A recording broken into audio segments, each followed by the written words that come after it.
في أحد شوارع القاهرة كان سعيد يجلس على الرصيف حافي القدمين، يحمل في يده صندوق تلميع أحذية، عمره لا يتجاوز 10، لكنه يحمل هموم الكبار. ترك المدرسة منذ 2 بعد وفاة والده، ولم تجد أمه عملاً يطعمهم، فخرج للعمل في الشارع، يتنقل من زبون إلى آخر باحثاً عن لقمة تسد الجوع.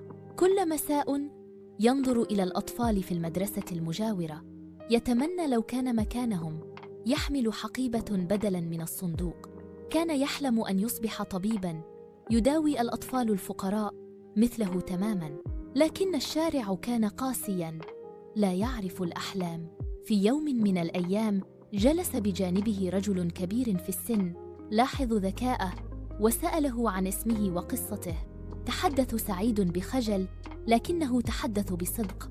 وعده الرجل أن يساعدها، وفعلاً بعد أسبوع عاد ومعه حقيبة مدرسية وملابس جديدة، وقال له: من اليوم أنت طالب مش شحات. سعيد لم يصدق نفسه، دخل المدرسة من جديد وأصر على التفوق. بعد سنوات أصبح من أوائل دفعته. كبر سعيد وحقق حلمه ودخل كلية الطب. لم ينس يوماً الرصيف الذي بدأ منه، ولا ذلك الرجل الطيب. فتح عيادة مجانية للأطفال في الأحياء الفقيرة، وكان يكتب على بابها: لكل طفل كان له حلم على الرصيف هنا بيتك.